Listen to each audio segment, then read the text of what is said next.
For within the hollow crown that rounds the mortal temples of a king keeps death his court. Richard II, Act 3, Scene 2. The Shakespeare Society of India East Zone welcomes you to Hollow Crowns, a brief study of kingship in Shakespeare's Richard plays, which is a part of the International Shakespeare Conference titled Shakespeare and the Subconscious, a peep into mysteries of the mind, organized by the Shakespeare Society of India, New Delhi.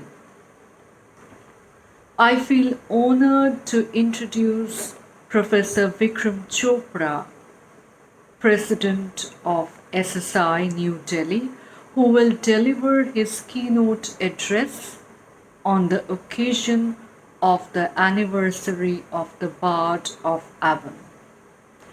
Over to Professor Chopra. Hello, our dear Dr. Naina Day, our Zonal Secretary, our beloved Zonal Secretary of the Shakespeare Society of India. Heartiest greetings for the great celebrating Shakespeare's Day and the festival. But first of all, my thousand apologies for the inordinate delay in sending my word on the theme of Hollow Crown. I was excessively involved in arrangements for the international seminar on Shakespeare and the subconscious, which we are celebrating with here. We are missing you, but we understand your situation and admire the spirit and devotion and dedication in conveying your word to the other bard, to the many people. Writers like Shakespeare are the precious and glorious part of human heritage. The canvas of his work is broad and compels appreciation and from all corners of the world. Yet, when you find, but despite of his all-embracing attitude of life, in spite of his creative openness and artistic empathy with villains, he never gave them his ethical approval. His manner of description may be genial, but under the veneer of geniality, one can discern an inveterate scorn for life-negating forces. In spite of the general belief in the divine rights of kings, Shakespeare's approach was cautious and moralistic. He believed that a king, in order to claim the divinity, the divine authority, ought to possess divine attributes. The king-like graces, like you can say, like bounty, generosity, humility, lowliness, benevolence, courage, and what you call it, conviction, devotion. All the things which Malcolm talks about to Macduff, in Act 4, Scene 3. King-like graces that one must have. That Malcolm describes to Macduff in Act 4, Scene 3. Richard II arrogantly assumes not all the waters in the rough-rude sea can wash the bum off of an anointed king. Yet, when Richard indulges in immoral and unethical acts by his shabby treatment of Duke of Lancaster, and grabbing his property immorally, maliciously, and commits some other wrongs, he is not only removed from the throne, but is subjected to public humiliation and severe punishment. And as you know, how it dies there. And yet, while a cunning, Richard III, a cunning, cogging and cozening person like Richard III acquired the crown and turned the tyrant, he is condemned and ultimately killed by virtuous Richmond, because and dies a very poor and lonely death. Macbeth, as a virtuous warrior, is Valent's minion and Valent's bridegroom. But when he turns murderous and tyrannical, he is reduced to a poor player and a dead butcher.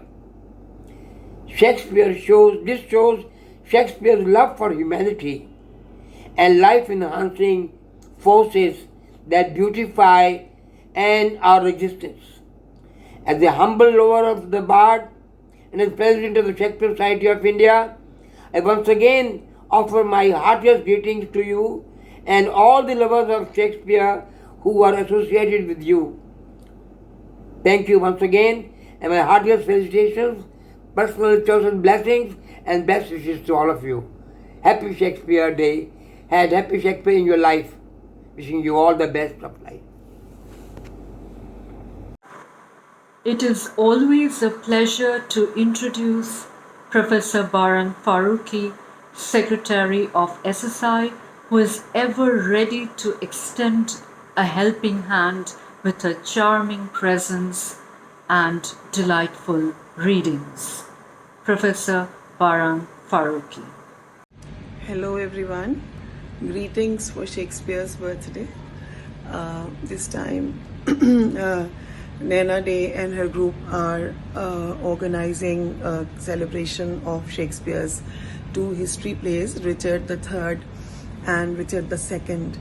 And I must congratulate them for this very ingenuous idea and for continuing their good work all the year through, and their persistence and their love for Shakespeare. So today I join them in remembering Shakespeare, and I want to begin with a short poem by Faiz Ahmad Faiz and its translation, In Memory of Shakespeare.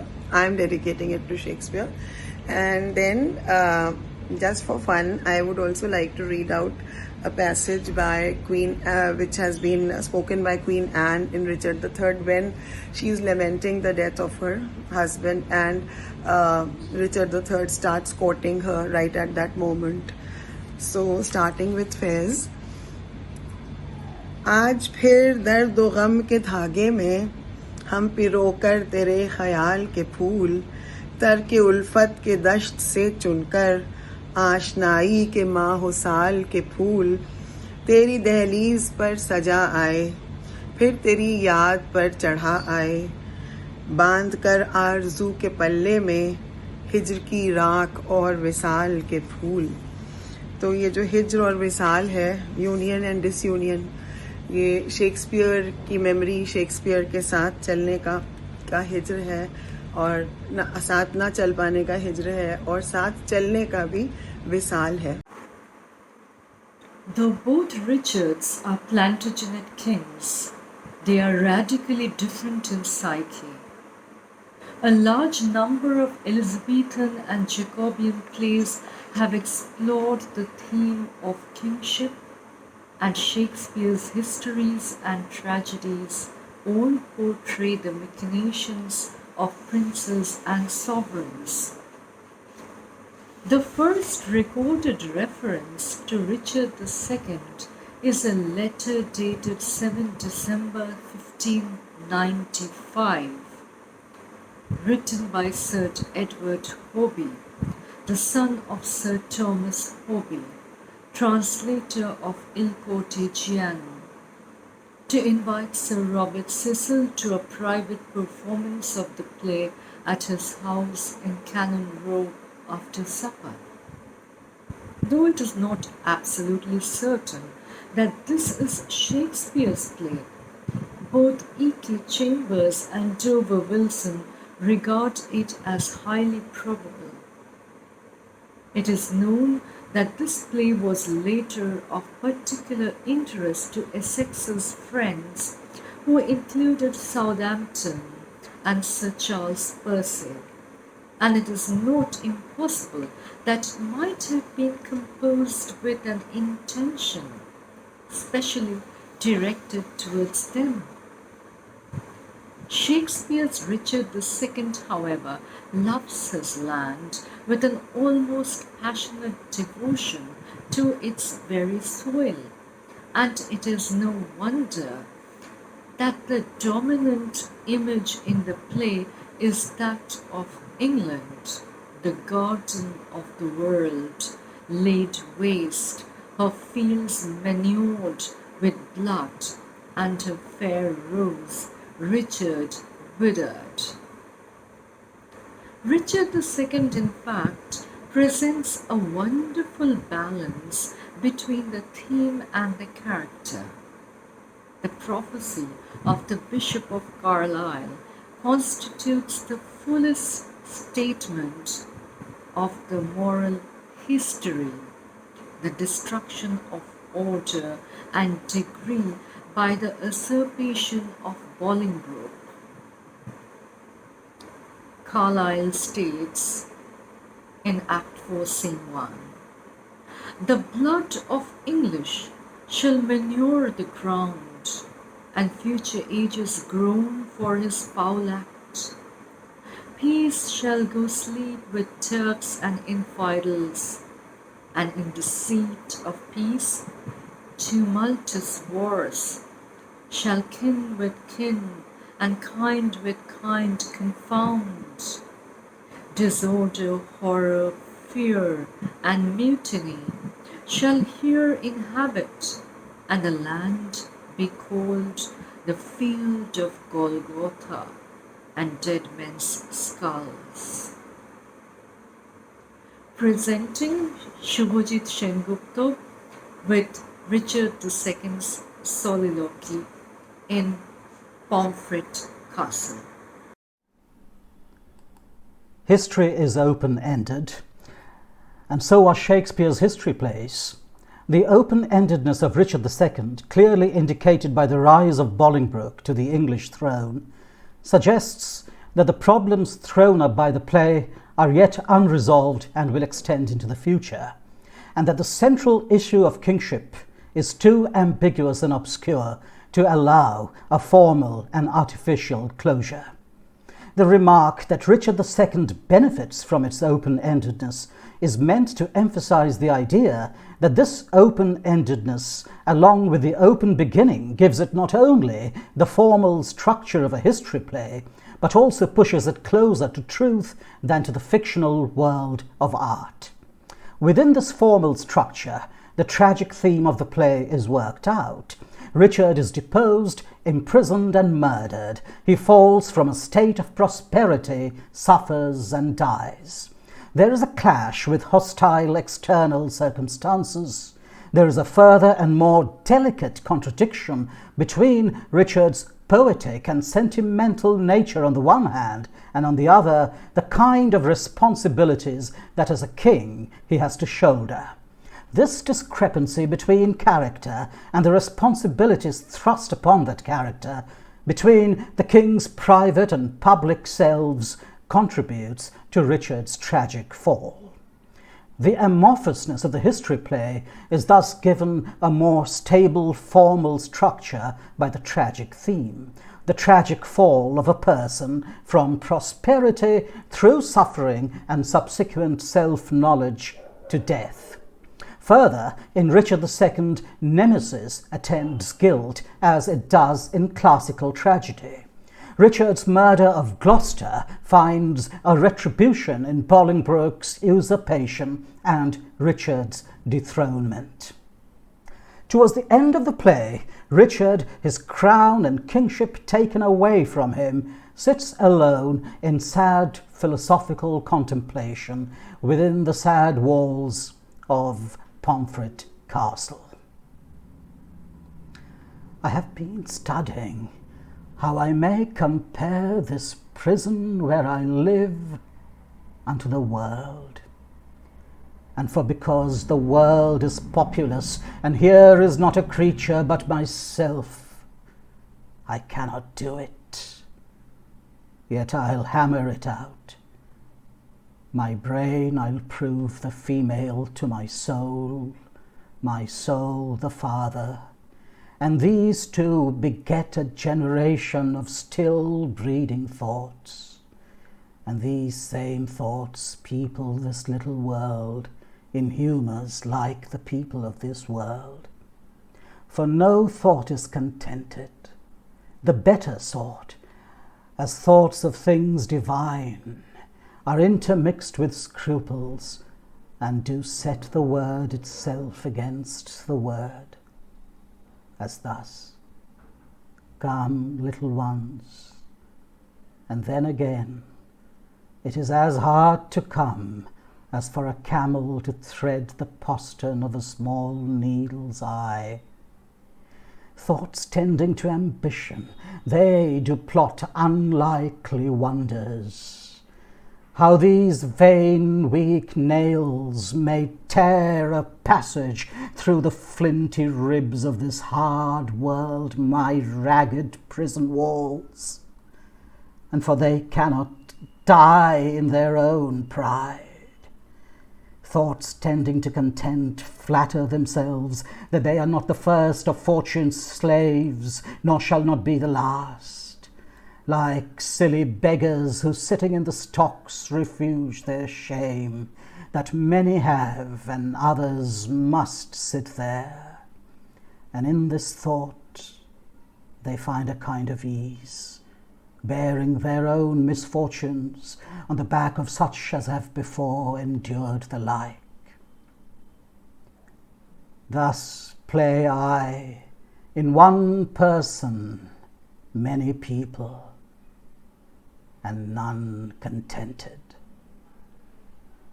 Sometimes am I king, then treasons make me wish myself a beggar, and so I am. Then crushing penury persuades me I was better when a king. Then am I kinged again, and by think that I am unkinged by Bolingbroke, and straight am nothing. But whate'er I be, nor I, nor any man that but man is, with nothing shall be pleased, till he be eased with being nothing. Music do I hear?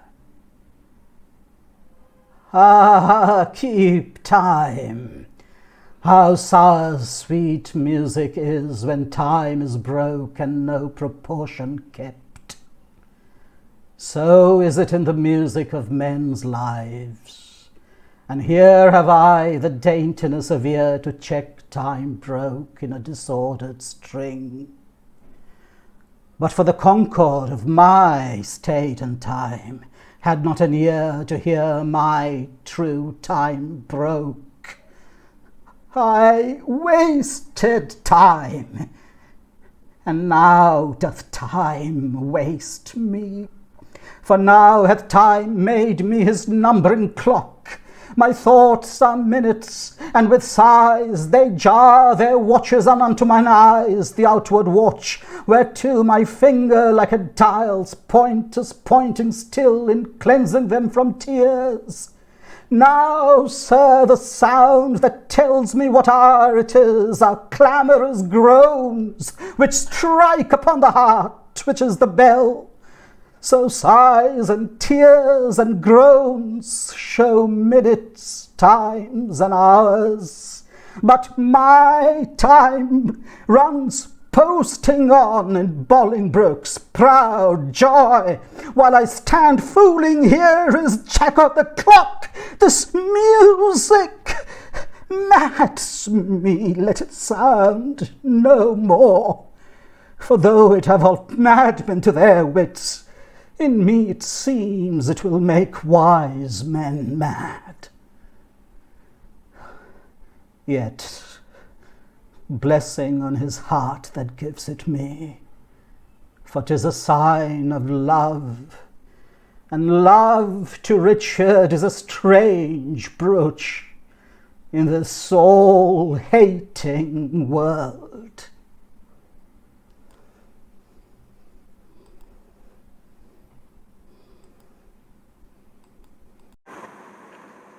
Shakespeare's Richard III is a study in evil. The villain has no redeeming features, save perhaps his wit, which makes him an appealing theatrical creation. Leaving aside the moral ground that Richard III deserves to fall, the play is interesting because it seems to embrace two opposing ideas about the right to rule. On the one hand, there is the old medieval idea, the divine right of kings. A prince would inherit his father's crown because of his birthright, and regardless of his behavior and fitness to serve, the populace would be bound to obey him.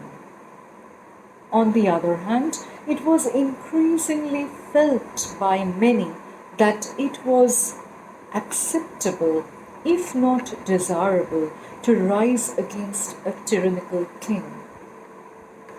But what is interesting is that Richard's villainy seems rather preordained, as it appears to be a psychological aberration that stems from his physical deformity. I, that am rudely stamped and want love's majesty, to strut before a wanton ambling nymph, I, that am curtailed of this fair proportion, cheated of feature by dissembling nature, deformed, unfinished, sent before my time into this breeding world scarce half made up, and that so lamely and unfashionable that dogs bark at me as I halt by them. Why, I, in this weak piping time of peace, have no delight to pass away that time, unless to spy my shadow in the sun, and descant on mine own deformity. And therefore, since I cannot prove a lover to entertain these fair, well-spoken days, I am determined to prove a villain and hate the idle pleasures of these days. And now I read out a speech by Lady Anne, who, just to show you and make you share my delight in the vapid hatred that she seems to display for him one moment, and then of course we're not going to read that part which comes later when she succumbs to his amorous he's reaching out to her and making amorous claims, and she succumbs to them. So here's reading out Lady Anne's speech. Foul devil, for God's sake, hence and trouble us not. For thou hast made the happy earth thy hell, filled it with cursing cries and deep exclaims. If thou delight to view thy heinous deeds, behold this pattern of thy butcheries. O gentlemen, see, see, dead Henry's wounds open their congealed mouths and bleed afresh. Blush, blush, thou lump of foul deformity, for 'tis thy presence that exhales this blood from cold and empty veins where no blood dwells. Thy deed, inhuman and unnatural, provokes this deluge most unnatural. O God, which this blood madest, revenge his death. O earth, which this blood drinkest, revenge his death. Either heaven with lightning strike the murderer dead, or earth gape open wide and eat him quick, as thou dost swallow up this good king's blood, which his hell-governed arm hath butchered. But it is also true that it is the lack of dependable virtue that makes the play really intriguing. Margaret, Richard's sworn foe, is corrupt and self serving. Likewise, Edward and Clarence have blood on their hands. There is little to regret when they die. The only truly good characters in the play, the young princess, are consigned to the pages of history before they have proved their worth. It is also interesting that until his dream on Bosworth Field, Richard refuses to acknowledge that he has a conscience, just as he has rejected religion. This leads to his damnation. Sweating and terrified, he is forced to confront the reality of something he chose to dismiss. Have mercy, Jesu, soft, I did but dream. O coward conscience, how dost thou afflict me? The lights burn blue. It is now dead midnight. Cold, fearful drops stand on my trembling flesh. What do I fear? Myself? There is none else by. Richard loves Richard. That is, I am I. Is there a murderer here? No. Yes, I am. Then fly. What, from myself? Great reason why, lest I revenge. What, myself upon myself? Alack, I love myself. Wherefore? For any good that I myself have done unto myself? Oh no, alas, I rather hate myself for hateful deeds committed by myself. I am a villain, yet I lie. I am not. Fool, of thyself speak well. Fool, do not flatter. My conscience hath 1,000 several tongues, and every tongue brings in a several tale, and every tale condemns me for a villain.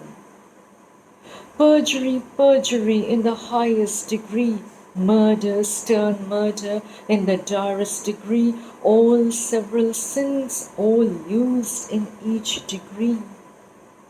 Thrown to the bar, crying all, guilty, guilty, I shall despair.